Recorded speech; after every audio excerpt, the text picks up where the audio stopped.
आओ वत्स आओ। बैठो मेरे पास और अपने मन को बिल्कुल शांत कर लो। आज मैं तुम्हें कोई मामूली कहानी नहीं सुनाने वाला। आज की इस शिक्षा में हम एक ऐसी प्राचीन कथा के बारे में बात करेंगे जिसमें देवता हैं, दानव हैं और इस पूरे ब्रह्मांड को चलाने वाले सबसे महान नियम छुपे हैं। जी हाँ, ये रामायण की कथा है। ये सिर्फ एक किस्सा नहीं है शिष्य, बल्कि नैतिकता और सच्चाई के साथ जीवन जीने का एक अद्भुत मार्गदर्शन है। तो चलो इस महान कथा को एक साथ समझते हैं। अब सबसे पहले इस एक शब्द को ध्यान से समझो वत्स, धर्मा। इस पूरी कथा का मूल आधार यही एक शब्द है। धर्मा आखिर है क्या? ये बस एक नियम नहीं है, ये वो पवित्र कर्तव्य है, वो सच्चाई है जो इस पूरे ब्रह्मांड और हम मनुष्यों के व्यवहार को चलाती है। ध्यान से सुनना, क्योंकि आगे इस महान काव्य में जो भी घटना घटी और उसका जो भी नतीजा निकला, वो सीधे तौर पर इसी धर्म की कसौटी पर परीक्षा गया है। तो शुरुआत करते हैं भाग 1 से, एक अवतार का जन्म। कहानी की शुरुआत होती है कोसला राज्य की राजधानी अयोध्या नगरी से। यहाँ राजा दशरथ के जीवन में काफी निराशा थी, क्योंकि उनका कोई उत्तराधिकारी नहीं था। तभी धर्म की रक्षा और राक्षसों के आतंक को मिटाने के लिए देवताओं ने एक अवतार भेजा। अब इन दो प्रमुख किरदारों को देखो। एक तरफ हैं रामा, जो विष्णु के अवतार हैं, एक आदर्श पुरुष, वो धर्म और कर्तव्य का जीता जागता प्रतीक हैं। और दूसरी तरफ रावणा, राक्षसों का 10 सिर वाला राजा। देवताओं के वरदान ने उसे इतना अहंकारी बना दिया था, पर पता है, वो मनुष्यों के खिलाफ सुरक्षित नहीं था। ये सफर सिर्फ दो योद्धाओं की लड़ाई नहीं है वत्स, ये धर्म और अहंकार के बीच की सबसे बड़ी टक्कर है। अब देखो, रामा का सफर बहुत ही छोटी उम्र में शुरू हो गया था। ऋषि विश्वामित्र के मार्गदर्शन में 16 साल के रामा और उनके भाई लक्ष्मणा ने दिव्य अस्त्र चलाना सीखा। अपने पहले ही कर्तव्य में उन्होंने ताड़का जैसी एक भयानक राक्षसी को मार गिराया, और उसके बाद जो हुआ वो तो अद्भुत था। मिथिला में भगवान शिव के उस प्राचीन धनुष को रामा ने उठाकर तोड़ दिया, जिसे उठाने के लिए 5000 शक्तिशाली लोगों की ऊर्जा लगती थी। सोचो जरा, इसी असाधारण शक्ति की वजह से उनका विवाह सुंदर सीता के साथ हुआ। आगे बढ़ते हैं भाग 2 की ओर, धर्म के लिए बलिदान। अयोध्या लौटने पर वृद्ध राजा दशरथा रामा को अपना उत्तराधिकारी बनाना चाहते थे, पर हालात अचानक बदल गए। राजा की पत्नी केकई ने अपनी दासी मंथरा की बातों में आकर अपने 2 पुराने वरदान मांग लिए। नतीजा, रामा को 14 वर्ष का वनवास मिला और उनके भाई भरता को राजगद्दी। और बस यहीं धर्म की सबसे बड़ी परीक्षा शुरू होती है। इन शब्दों पर गौर करो। पिताजी, आपका वचन ही कानून है। एक पुत्र का पवित्र कर्तव्य है कि वह अपने पिता का सम्मान करे। असली चरित्र तभी सामने आता है शिष्य, जब सत्ता छीन ली जाती है। रामा ने बिना किसी गुस्से के बिल्कुल शांति से अपना राजपाट त्याग दिया। लेकिन रामा इस कठिन रास्ते पर अकेले नहीं थे। सीता और लक्ष्मणा दोनों ने इस वनवास में उनके साथ जाने की पक्की जिद की। उन्होंने अपने राजसी कपड़े उतार फेंके और सन्यासियों वाले साधारण वस्त्र पहन लिए। सीता के ये शब्द ध्यान से सुनो, मेरा धर्म एक पत्नी के रूप में मेरा कर्तव्य है कि मैं आपके साथ रहूं। यहां तुम्हें यह सीखना चाहिए वत्स कि धर्म सिर्फ अकेले अपना कर्तव्य निभाने का नाम नहीं है, अपनों के प्रति समर्पित रहना भी धर्म ही है। इस वनवास के सफर को थोड़ा और करीब से देखते हैं। पहले ही दिन जब उन्होंने अयोध्या छोड़ी, इधर राजा दशरथा अपने बेटे के वियोग में इतने दुख में डूब गए कि उन्होंने प्राण ही त्याग दिए। कुछ दिन बाद चित्रकूट के सुंदर वन में रामा ने एक झोपड़ी बनाई। वहां उनके भाई भरत आए, और भरता ने क्या किया? उन्होंने राजगद्दी लेने से साफ इनकार कर दिया। उसने रामा की खड़ाउन को सिंहासन पर रखा और उनके नाम पर राज्य चलाया। क्या मिसाल है! फिर लगभग 10 साल बीतने के बाद वे लोग और दक्षिण की तरफ दंडका वन के घने पंचवटी इलाके में बस गए। अब आते हैं भाग 3 पर, राक्षस राजा का बदला। ये शांति बस कुछ ही समय की थी। उनकी इस शांति को तब ग्रहण लगा जब एक भयानक राक्षसी शूर्पणखा ने वहां कदम रखा। जब रामा ने उसके प्रस्ताव को ठुकरा दिया तो उसने क्रोध में आकर सीता पर हमला कर दिया, जिसके बाद लक्ष्मणा ने उसके नाक और कान काट दिए। यही वो चिंगारी थी शिष्य, जिसने आगे इतनी बड़ी आग लगाई। बदला लेने के लिए उसके भाई खर और दूषण 14,000 राक्षस योद्धा लेकर आए। 14,000! पर रामा के दिव्य शस्त्रों ने अकेले ही इस पूरी सेना का मिनटों में सफाया कर दिया। डर के मारे शूर्पणखा भागती हुई लंका में अपने सबसे ताकतवर भाई रावणा के पास पहुंची। अब आगे इस जादू और छल को ध्यान से समझो। रावण ने बदला लेने और सीता को पाने की एक बहुत धूर्त योजना बनाई।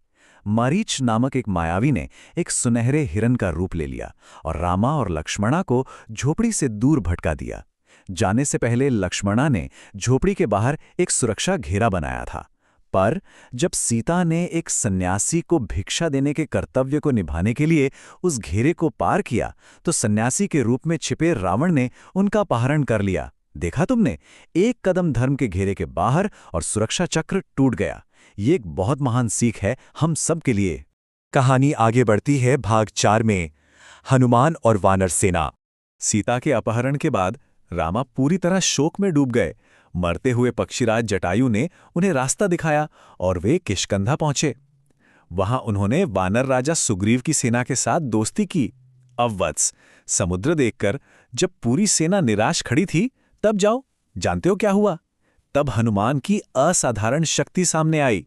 हनुमान ने अपना आकार इतना विशाल किया कि एक ही छलांग में पूरा समुद्र पार करके लंका पहुंच गए। उन्होंने अशोका वाटिका में सीता को ढूंढ निकाला, उन्हें रामा की अंगूठी दी, और पता है, जब रावण ने उनकी पूंछ में आग लगाई तो उन्होंने उसी आग से पूरी की पूरी लंका नगरी को जलाकर रख दिया।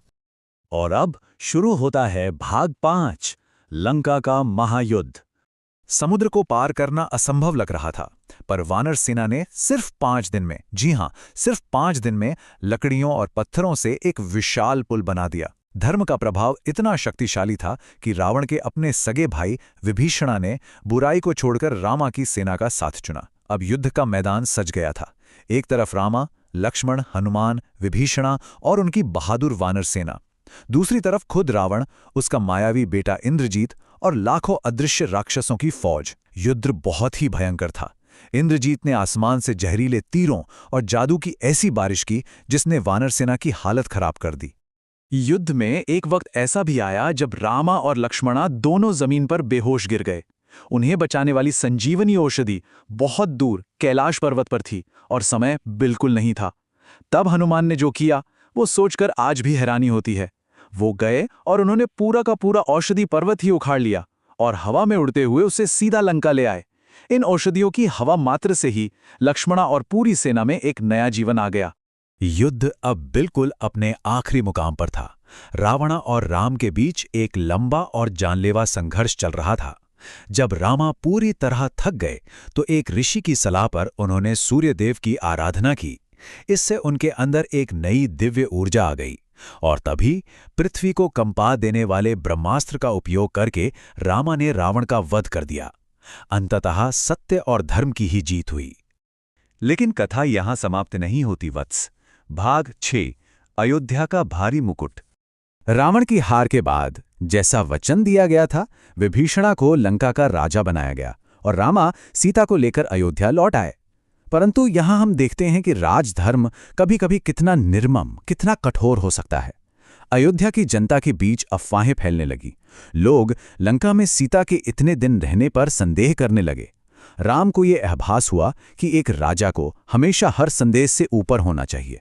अपनी प्रजा के प्रति इस भारी कर्तव्य को पूरा करने के लिए राम को अपने दिल पर पत्थर रखकर लक्ष्मणा के साथ सीता को वापस जंगल में भेजना पड़ा। एक राजा के निजी जीवन का इससे बड़ा बलिदान क्या हो सकता है? नदी के उस पार, जंगल के बिल्कुल किनारे, उस असहनीय दुख की घड़ी में ज्ञानवान मंत्री सुमंत्रा ने सीता को बहुत ही गहरी बात समझाई। उन्होंने कहा, ये पूरा ब्रह्मांड एक संकेत है जिसे सही से पढ़ना चाहिए। ये दुनिया आईने पर पड़ी सांस की तरह है, ये ज्यादा देर नहीं टिकती। इन्हीं ज्ञान भरे शब्दों के साथ उस घोर जंगल में अकेली छोड़ी गई सीता को महान कवि वाल्मीकि के आश्रम में शरण मिल रही। समय बीतता गया, पूरे 12 वर्ष बीत गए। वाल्मीकि के आश्रम में सीता ने जुड़वा बेटों लव और कुशा को जन्म दिया और उन्हें पाला पोसा। अयोध्या में एक दिन बहुत बड़ा उत्सव था और इन्हीं बच्चों ने अनजाने में वहां आकर अपने ही पिता की महान गाथा को गाकर उन्हें सुनाया। ये वही कथा थी जिसे कवि वाल्मीकि ने रचा था। विडंबना देखो, पिता अपने ही बच्चों से अपनी ही कथा सुन रहे थे। और वत्स, इस रचना को ही पृथ्वी का सबसे पहला महाकाव्य यानी रामायण कहा गया। जब रामा ने आखिरकार अपने बच्चों को पहचान लिया तो उन्होंने सीता को वापस अयोध्या बुलाया, पर वहां सीता ने अपनी पवित्रता का एक अंतिम और दिल दहला देने वाला प्रमाण सबके सामने रखा।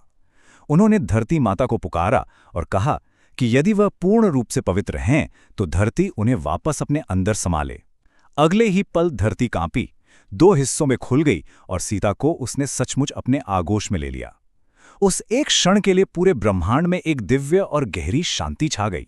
इसके बाद लगभग 1000 वर्षों तक न्यायपूर्ण शासन करने के बाद रामा ने आखिर में अपने आप से एक सवाल पूछा, मेरा जीवन कहाँ है और मैं आखिर कहाँ हूं? उन्हें एहसास हो गया था कि अब समय आ चुका है। अपने हर एक कर्तव्य को पूरी तरह से निभाने के बाद रामा अयोध्या की सालियो नदी के जल में प्रवेश कर गए और वापस विष्णु के रूप में अपने धाम लौट गए। ये महान कथा हमें इस गहरे विचार के साथ छोड़ जाती है शिष्य, कि ये भौतिक संसार भले ही क्षणभंगुर हो, पर सत्य और धर्म की जड़ें हमेशा जिंदा रहती हैं। तो सोचो, क्या सीखा आज तुमने इस प्राचीन कथा से?